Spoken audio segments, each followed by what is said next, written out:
Добро вечер, почитувани гледачи. Јас сум Ѓорги Пулевски, вработен во установата КСП Центар Јадро. Затоа што немавме многу прилики да се представиме на јавноста, би сакал да го започнам ова вечерашен евент со 2-3 збора, 2-3 реченици за самата установа. КСП Центар Јадро е основана во октомври 2016 година, а во 2019 година започнува со работа во просториите на местната заедница Дане Крапче во општина Центар.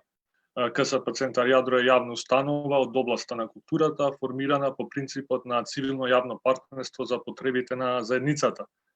Таа е еден инклузивен простор што негува инклузивна, демократска и прогресивна култура, низ креирање на програми, афирмација, едукација и развој на социокултурни практики во соработка со поединци формални и се разбира неформални групи.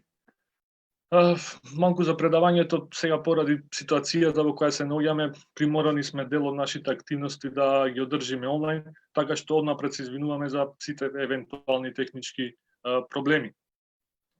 Само да напоменам дека додека трае излагањето, можете да оставите свој коментар или прашање, што подоцна ќе биде одговорено од самиот излагач.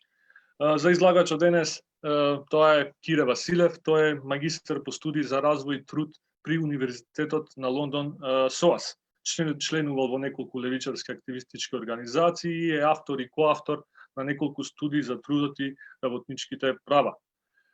Кире, добро дојде, виртуелниот подиум е твој.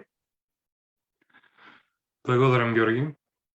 Најпрво да се заблагодарам на Центарот Јадро за окажаната можност да зборуваме на синдикалната тема, која не е толку популарна тема. И нешто многу битно, би сакал на сите да им препорачам да се придржуваат до мерките зацртани од Светската здравствена организација и нашето Министерство за здравство, затоа што секој треба да го сваќа сериозно овој предизвик и единствено со придржување до мерките и солидарно можеме да ја надминеме оваа криза. Денешното предавање ќе биде за излагање, подочно ќе биде за трендовите во синдикалното движење на светско ниво. Тие 4 трендови се маргинализација, дуализација, замена и ревитализација. Но пред да почнеме со 4 сценарија, мора малце да адресираме како синдикатите се представени најчесто во економската литература. Ретка е литературата која ги разгледува синдикатите и синдикалните движења како социјални феномени, но политичко-економската литература најчесто ги разгледува синдикатите во поглед на работничките права, односно флексибилизација за подобрување на продуктивноста, флексибилизација на работничките права за подобрување на продуктивноста и зајакнување на националната, односно глобалната економија. Секако, во оваа теорија пред се зема профитабилноста на компаниите како основен услов, односно мерило за подобрување на целокупната ситуација, но тоа секогаш треба да се земе со критички осврт. Синдикатите своето најголем развој го достигнале во 70-тите години. Во 70-тите години затоа што во тој период работничките односи биле на најстабилно ниво, односно националните економии добивале толку големи експанзии што можеле да вработуваат работници на неопределено работно време, а тоа е еден битен предуслов за стабилност на синдикалното движење. Во 80-тите и 90-тите години се појавуваат нови економски текови, а пред се тие започнуваат со Маргарет Тачер во Велика Британија и Роналд Реган во Обединетите Американски држави, во САД. Но, ние имавме малце поинаква реалност. Во 80-тите и 90-тите години, ние како постсоцијалистички држави, се судривме со малце поинакви историски предизвици.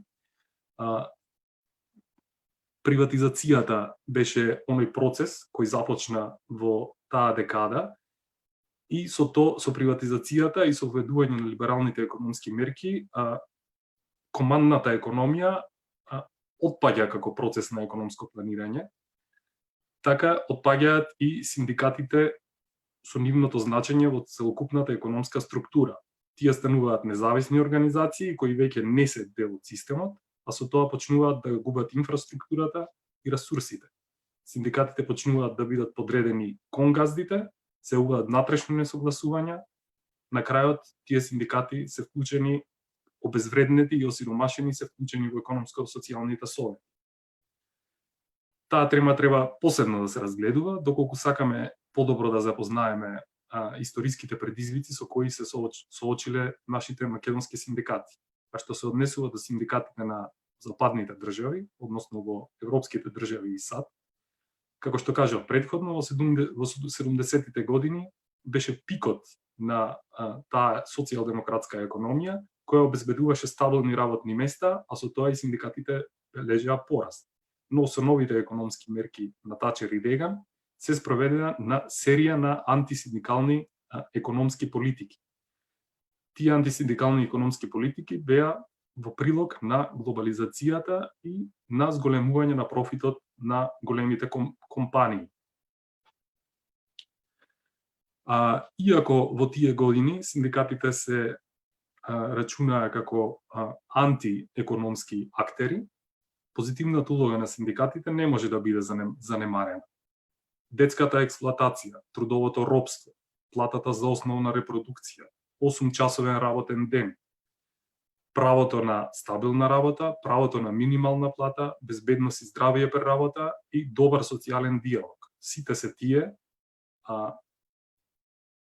работи кои синдикатите ги спровеле преку нивната борба. Појавување на синдикатите. Синдикатите се појавија во процесот на индустриализација, односно со миграцијата на село во град. Со таквата миграција, голем број на луѓе се вработија во индустриските комплекси кои почнуваат да никнуваат во периодот на индустриската револуција. Но со големата експлоатација се појавија несогласувања помеѓу работниците и капиталот поради тоа што работниците не можеа да си обезберат основната репродукција. Серијата на конфликти вроди со нови економски мерки, односно антиекономски мерки на тогашната индустријска револуција. Таквите конфликти помеѓу синдикатот, односно работниците и капиталот, се движечката сила дури и на денешната економија. Колку повеќе таквиот систем произведува конфликт, толку подобро ќе бидат заштитени работниците. Но да се префрлиме на 4 сценарии. Ги споменавме: маргинализација, дуализација, замена и ревитализација. Маргинализацијата. Со пат на членството под прагот на 10, 5 или 2%, само одржувањето на синдикатите ќе биде невозможно. Таква тенденција бележат синдикатите денес.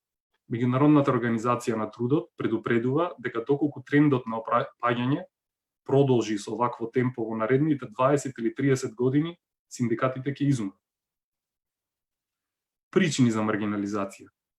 Причините за маргинализација е една од основните причини за маргинализација е зголемување на приватниот сектор, а со тоа зголемување на флексибилните договори, односно договори на ограничено време, кратки договори, зголемување на неформалните работни односи, изумирање на географски одредените работни места, односно аутсорсирање на работните места, раст на малите фирми без можност за синдикализирање, потоа старење на членството, незаинтересираност на младите да членуваат во синдикатот, опаѓање на синдикатите во приватниот сектор и, како што споменав, аутсорсирање работните места.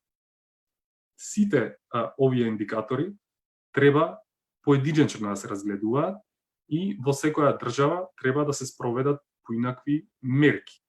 Кај нас, моментално, државите во развој, поточно, имаат и придобивки и загуби, например, од аутсорсирање на работните места.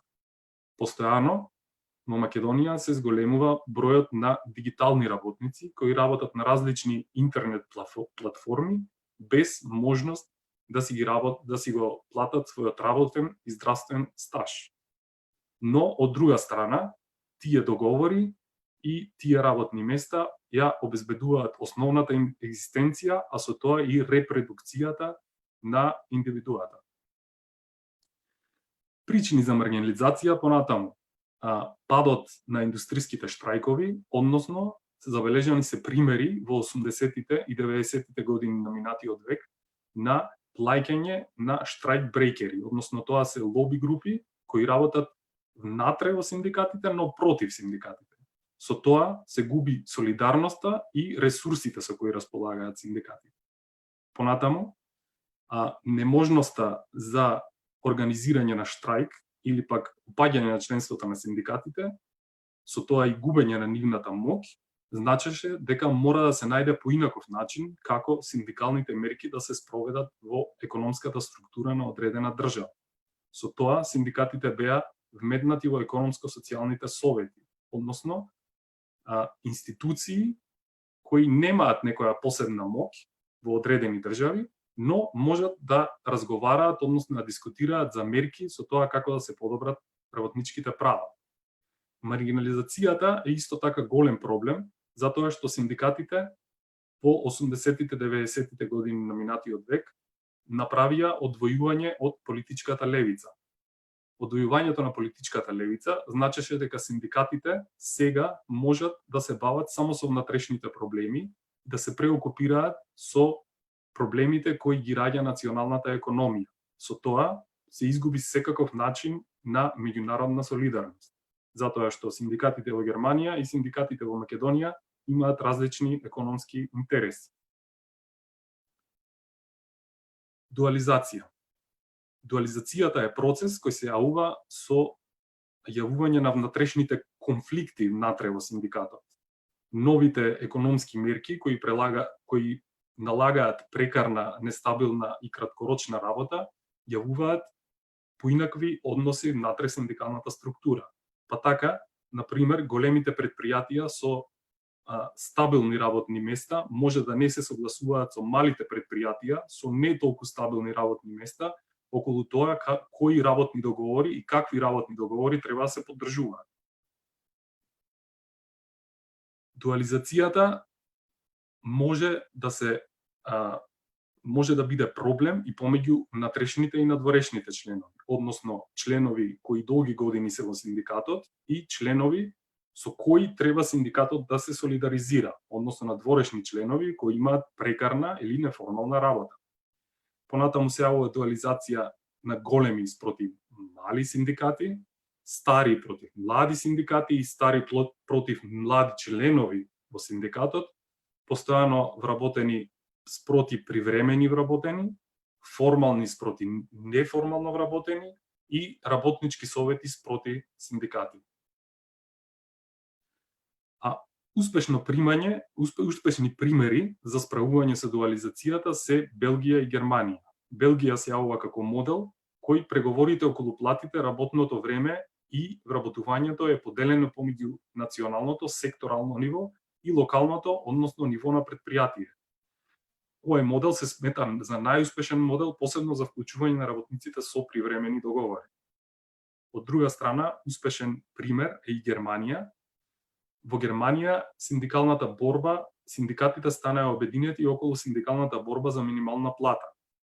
Синдикатите на ниво на фирма сега имаат моќ да ги наметнат сопствените приоритети преку употреба на отворени клаузули во рамките на секторалните договори, а со тоа можат да се заштитат работниците со прекарна работа. Третото сценарио, кој се однесува на замена на синдикатите, повеќе дискутира во поглед на тоа дали постојат организации кои можат да заменат улогата која вршат синдикатите во современите економски структури, односно во современите економски текови. Разгледувани се институциите без членство, дали можат да ги заменат синдикатите, односно тоа се трудовите инспекторати, надлежните министерства, судовите, различни државни комисии. Но заклучокот е дека ваквите институции без членство не можат да делуваат подалеку од својата законска намена, а со тоа не можат и целосно да ја заменат улогата на синдикатите. Единствено ваквите институции што можат да направат е да ги поддржат, односно да ги сервисираат потребите на синдикалните организации. Невладините организации исто така се споменуваат како опција за замена на синдикатите, иако постојат успешни примери во Британија, Индија, Јапонија и Јужна Кореја, сепак невладините организации се покажаа добри само за водење кампањи и лобирање пред одредени институции. Исто така, невладините организации се покажаа добри и во создавање на граѓански протести и одговарање на комунални проблеми, а не на национални проблеми. Со тоа, исто така, дојдено е до заклучок дека невладините организации можат да ја помогнат работата на синдикатот, но не можат да ја заменат работата на синдикатите. Лоби групите и активистичките организации во основа имат иста или слична функција како и невладините организации. Но активистичките организации можат да помогнат во конфликтот помеѓу работниците и синдикатот, но овие организации не се вклучени во процесот на производство, а со тоа не можат да имаат онаа структурна моќ на прекинување на процесот на производство, односно штрајк, и со тоа да докажат одредена поента. Меѓународната синдикална солидарност исто се споменува како можност за подобрување на синдикалното движење, но како што споменав претходно, со оглед на тоа што синдикатите немаат повеќе политичка идеологија околу кои можат да се обединат, сите се затворени во посебните интереси на нивната национална економија и со тоа не можат да ја остварат меѓународната солидарност. Синдикалното социјално движење е веројатно еден од најдобрите начини на соработка помеѓу синдикатите и сите останати невладини граѓански организации, лоби групи и активистички организации. Обединување на синдикатите под еден ваков чадор може да биде најдобар начин за реагирање, за брзо и ефикасно реагирање на современите работнички проблематики и проблеми кои се јавуваат од новите економски политики. Но, за да се оствари едно вакво сценарио, мора да постои голема солидарност помеѓу социјалните актери. Таа солидарност се гради само со успешни примери на соработка помеѓу овие актери. Доколку имаме таква успешна соработка, тогаш можат да се одбранат и работничките права. Во Македонија има неколку обиди за спроведување на едно вакво движење. Еден позитивен пример е повелбата за синдикално социјално движење, која е воспоставена помеѓу неколку невладини организации и неколку синдикати. Ревитализација пак на синдикалното движење се темели врз најновите методи на комуникација. Градење на мрежи за брзо информирање и брза реакција преку социјалните медиуми може да придонесе многу кон подобрување на работничките права. Оптимизам исто така дава и организирање на синдикатите во јавниот сектор. Тие треба да се земат за пример, но од друга страна, синдикатите во јавниот сектор мора да бидат посолидарни со останатите сектори, односно секторите од приватниот сектор. И пред се треба да почнат полека и сигурно да ги вклучуваат оние групи кои претходно биле маргинализирани во работата на синдикатите, а тоа се жените, младите, мигрантите. Синдикатите исто така треба да се политички поодговорни за солидаризирање со неформалните работници, затоа што неформалната работа е во постојан пораст. Синдикатите немаат политика која можат да ја предложат, која би била универзална за справување со ваквиот проблем. Но неформалните работници се тука за да останат. Затоа треба многу почесто да се дискутира и да се фокусираме, да се дискутира и да се наоѓаат решенија за тоа како треба да се справиме со оваа неформална работа. На крајот би сакал да додам дека солидарноста како основна вредност на едно општество е многу клучна за ревитализирање на синдикалните движења. Кога размислуваме за работничките права, не треба да размислуваме само на индивидуалните договори, туку треба да размислуваме на луѓето како класа. Во која класа припаѓате вие, треба да се идентификувате и врз основа на тоа да креирате политики кои ќе се справувате на современите економски текови. Благодарам.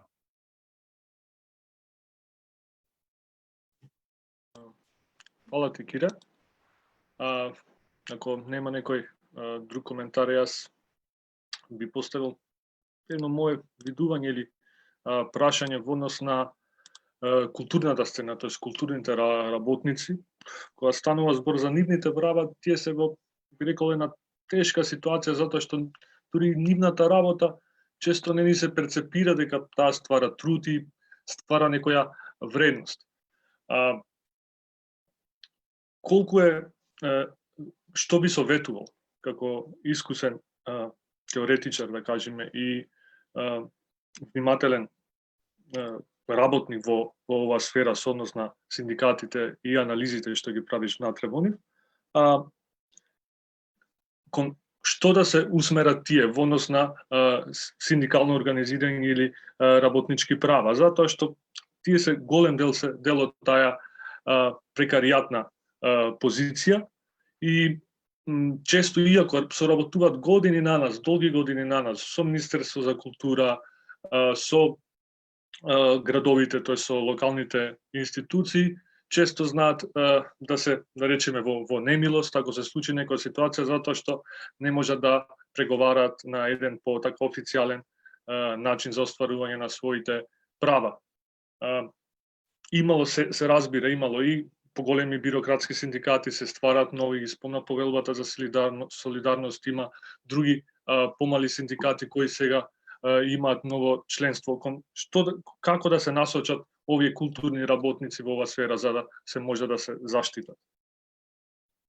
Да, тоа е интересно прашање, посебно во поглед на тоа што за да можеш да се занимаваш со синдикални прашања, мислам дека треба да имаш стабилен приход кој ќе ти обезбери доволно слободно време да можеш да дискутираш на вакви теми за тоа како треба да се развива секторот, културните работници во секторот, на каков начин треба да бидат заштитени, кои права треба да ги уживаат. Прво е тоа и знам дека културните работници немаат многу време да се занимаваат со тоа, пошто цело време се во потрага по нова свирка, по нова тезга, гиг економи, така и се вика економијата во која учествуваат прекарните работници, кои сте и вие. Но на каков начин треба да се справат, не знам. Прво треба да се создадат дебатни групи во кои ќе се дискутира што сака да се постигне. Има луѓе кои се во тој креативен уметнички сектор, кои не се интересираат многу за работнички права, барем од моето лично искуство.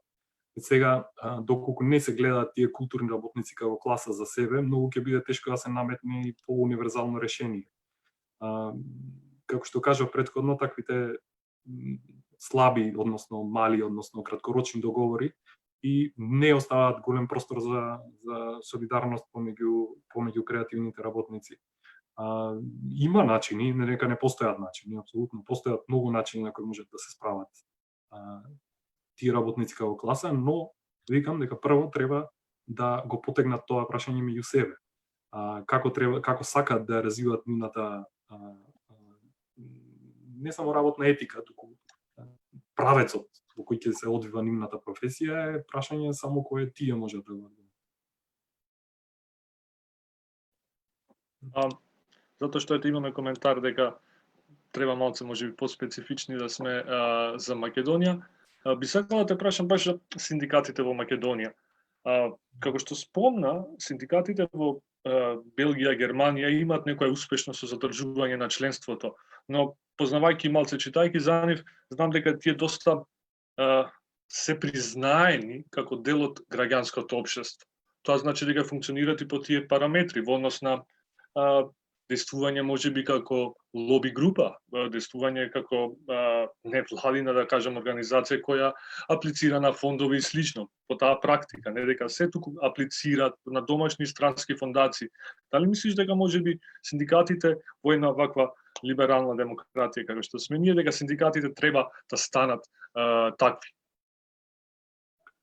И огромна е, иако синдикатите се суштински граѓански организации, имаат многу поголема моќ од невладините организации, затоа што работниците, односно членовите на синдикатот, учествуваат во процесот на производство. Сега замислете, на пример, колкава моќ имаат работниците кои работат на производство на струја, конкретно речеме Рек Битола, со некоја невладина во Скопје, било која невладина во Скопје. Доколку сакаат работниците, на пример, во еден таков индустријски погон да го прекинат процесот на производство, можат да ја држат заложник целата држава. Односно, тие се толку специфични професии, доколку одлучат да штрайкуваат, нема кој да ги замени. А невладините организации секогаш има кој да ги замени. И затоа синдикатите, и не само таа, имат повеќе, таа е структурна моќ, меѓутоа имаат поинакви типови на моќ со кои можат да се послужат. Се разбира дека треба да бидат далеку понепослушни, но пак ќе кажам, со оглед на тоа што имаме, како прво има многу голема недоверба во институциите помеѓу луѓето кај нас. Како второ, сметам дека се уште немаме постигнато едно ниво на солидарност за да дискутираме на тоа како треба да се спроведуваат политики во поглед на класа, а не индивидуално. Зашто сега тука некако како секој да се интересира само за сопствената судбина. Иако има и позитивни примери, не можеме да кажеме дека се е лошо, апсолутно. Имало многу позитивни примери во историјата во Македонија, меѓутоа сега се наоѓаме во една таква ситуација во која како да немаме одговор на современите економски прашања кои се наметнати од одредени центри на моќ. Во Германија и во Белгија се разбира дека е поинаку, покрај тоа што имаат поинаков историски развој, имаат и поинаква постабилна економска структура. Сега во таа економска структура и подобра правна држава. Во таа економска структура и во таа правна држава тие можат да ги остваруваат своите права не само институционално, туку и вонинституционално. Кај нас, не знам, со оглед на тоа што се уште имаме така малце полабилни институции, не се целосно лабилни, постојат кај нас институциите како такви, но не се толку ефикасни и не можат да одговорат толку на предизвиците. Баш како во Македонија имавме, исто како што кажав претходно, транзиција од еден економски систем во друг економски систем. Традицијата која имат изградено германските идеологиските синдикати на протести и институционализирање на конфликтот помеѓу работниците и синдикатот и како тоа треба да се спроведи, како треба да се одговори е далеку подобар, затоа што имаат солидарност со универзитетите, со невладините организации, црпат знаење од секаде. И кога ќе настапи синдикатот веќе таму е институција, кога ќе настапи синдикатот со одредени барања, тогаш целото општество слуша, затоа што знае дека мислење на сите релевантни актери се вклучени во мислењето на синдикатот. Кај нас се уште не е така, кај нас се уште синдикатите се занимаваат со мислењето на самите себе, односно најдобро за ова да се дискутира со некој кој е член во некој од поголемите синдикални сојузи. Дефинитивно може да се добие по-објективен одговор за тоа какви се работите внатре во македонските синдикати, но од она што социолошки и трудово може да се заклучи такви разлики помеѓу западната и македонската сцена, ако може така да се каже, е тоа што кај нас синдикатите не се етаблирани, авторитетот на синдикатите кај нас не е ни приближно ист како авторитетот на синдикатите во поголемите европски држави, односно Белгија и Германија, ништо ги спомнав како многу позитивни примери. Според професорот по трудово право Мајхошев, во изминатите 20 години работничките права се намалени дури 60 пати. Синдикалната густина е намалена во последните години од 30 на 23%. И додека има изблик на големи социјални протести, да кажеме, тоа штрајкови во другите земји, кај нас има можеби пораст на социјалните протести, но има намалување на штрајкови. Сега, денес во 2020 година, како ја гледаш, како ја оценуваш, ако можеш да споредиш со некои балкански земји кои се како маркирани како земји во развој или земји во таа вечна транзиција, како стоиме на синдикално ниво споредбено со некои балкански земји, тоест земји од регионот? Нема толку големо опаѓање на синдикалното членство кај нас, меѓутоа тоа се должи на тоа што кај нас јавниот сектор беше и остана главен водител на синдикалната сцена.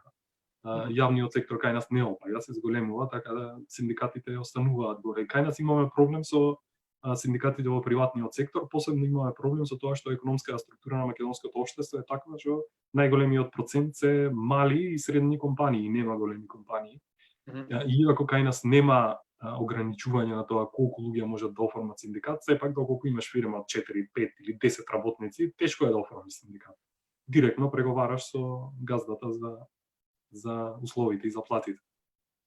А на светско ниво штрајкови има секаде опаѓање на бројот на штрајкови на светско ниво, посебно од почетокот на 80-тите и 90-тите години со намалување на краткотрајноста на договорите. Плюс има многу рестриктивни мерки во поглед на тоа како и кој може да организира штрајк.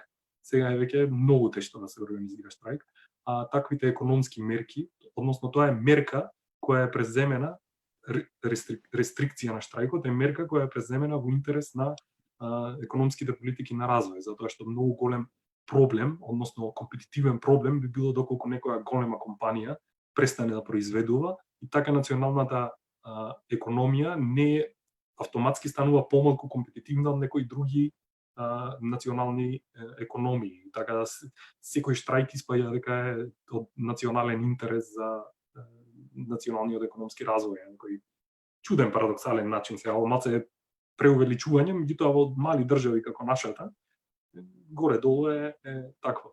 Така да секаде има пат на штрајковите, има работнички протести, меѓутоа работничките протести не се прекинување на процесот на производство, туку се изразување на незадоволство на улица. И тоа може да биде, а и не е, најчесто не е прифатено од страна на газдите или на политичките елити, а со тоа и структурната моќ на работниците, на претходно што го разговаравме, не може да биде остварена во целиот свој потенцијал. Една од главните економски политики 10-15 години назад се странските инвестиции. Во некои градови тие се толку витален дел од развојот и од благосостојбата на градовите, што понекогаш имам некој интуитивно чувство дека и некои кршења, ако се случат на работнички права, дури и од институциите се прекјутени затоа што, како што кажа, се еден круцијален дел од крвотокот на градот. Ретки има студии и некој се разбира во медиуми стори за работничките права во странските фирми. Кој е твоето искуство и што му предлагаш на тие работници таму? Дали имаш некој инсайдерско инфо и како ги гледаш синдикалните практики во такви големи фирми како Кромберт и Шуберт, например, и останатите? Инсайдерско инфо немам. Имам разговарано со неколку работници, горе-долу се задоволни од платите кои ги добиваат и од условите кои такво работно место им обезбедува, иако се разбира дека има многу простор за подобрување, посебно во поглед на синдикално организирање, пошто не сум сигурен, мислам дека во ниедна од странските инвестиции нема синдикат, но исто така пак ќе нагласам дека тоа се случува и на светско ниво. Во тие global commodity chain, како што ги викаат, пошто нашите странски инвестиции се само дел од производство на одреден продукт, кај нас произведуваат кабли за коли. Скоро во сите индустријски погони низ целиот свет, синдикалното организирање е многу слабо, затоа што таквите индустријски погони имаат капацитет многу брзо да го префрлат своето производство во друга држава кој ќе му обезбеди попрофитабилни услови. Сега кога се ставаш ти во таква ситуација каде што сакаш нови работни места и сакаш плати, добри плати, а од друга страна мораш да ги почитуваш условите кои ти ги наметнува капиталот, затоа што тој крупен капитал на тие големи корпорации може да биде преместен било каде во светот. Тие се тие економски, финансиски, глобални политики кои се во интерес на глобалниот капитал. Националната држава ништо не им може нив, освен да ги избрка или да ги прими. Може да ги прими, кај нас ги примивме со многу субвенции. Уште субвенции мислам дека примаат. Многу субвенции добија и затоа дојдеа. Тој модел некаде се покажува и успешен, некаде и не толку успешен. Има и едно истражување за платите во странските фирми, мислам дека Бранимир Јовановиќ го спроведено, го читано. Меѓутоа пак ќе кажам, најрелевантно е да се дискутира со некој работник тие фирми, тие би дале најдобри препораки и за тоа што точно се случува таму. Јас, оние со кои што имам разговарано, во основа се задоволни од платата која земаат и благодарни се на тоа што некој им укажал шанса за работно место. Добро. Ете имаме едно прашање што може би делумно го одговори Кире, ни доаѓа од господинот Христо Дојчиновски. Што би предложиле за враќање на синдикатот во живот, некаков закон, поддршка од партија, задолжително финансирање државно по број на работници?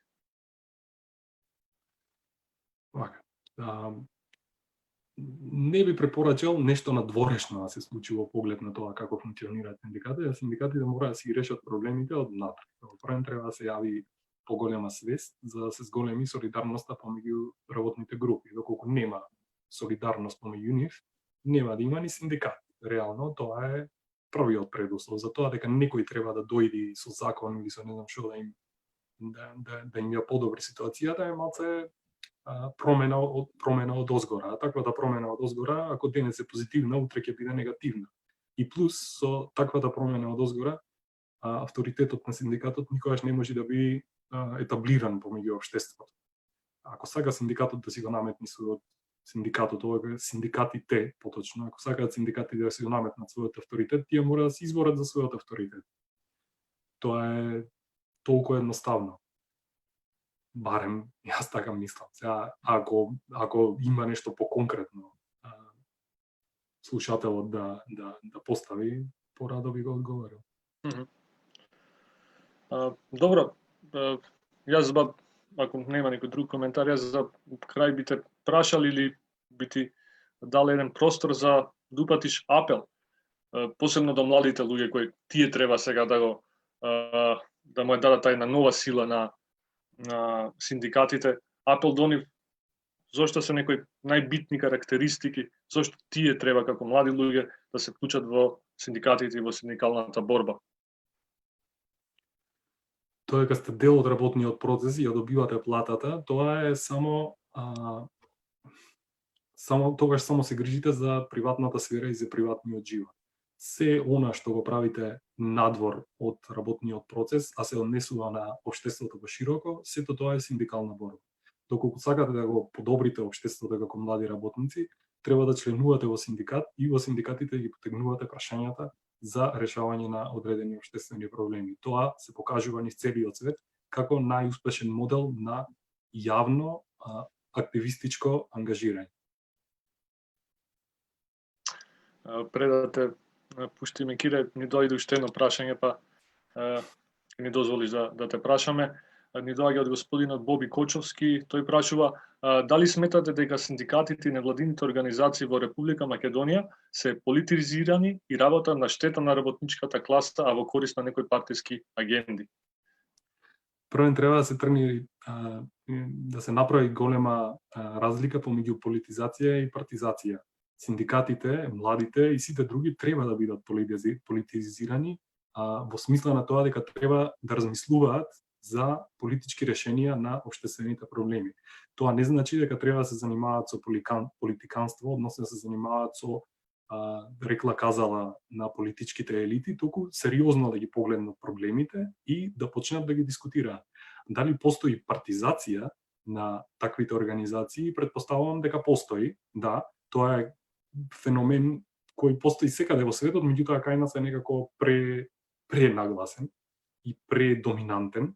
Да, мислам дека постои партизација, но од друга страна има простор и постојат организации кои не се партизирани, туку се едноставно политички наелектризирани, како може и тоа да се каже.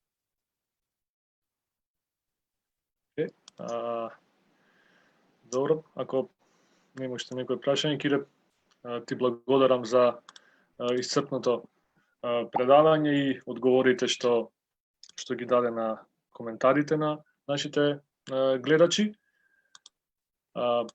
Се надевам дека ова нема да остане така и дека разговорите, работилниците, ете што кажат и фокус групите за синдикатите ќе се дел од некој поредовен процес во медиумите и во институциите. Фала ти уште еднаш. Фала на сите гледачи што се вклучија во овој лайв стрим. КСП Центар Јадро нема да застане тука, својата онлайн програма ќе ја продолжи во наредните недели.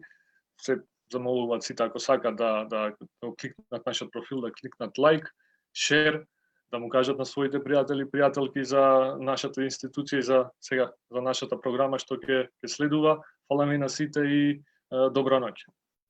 Добро.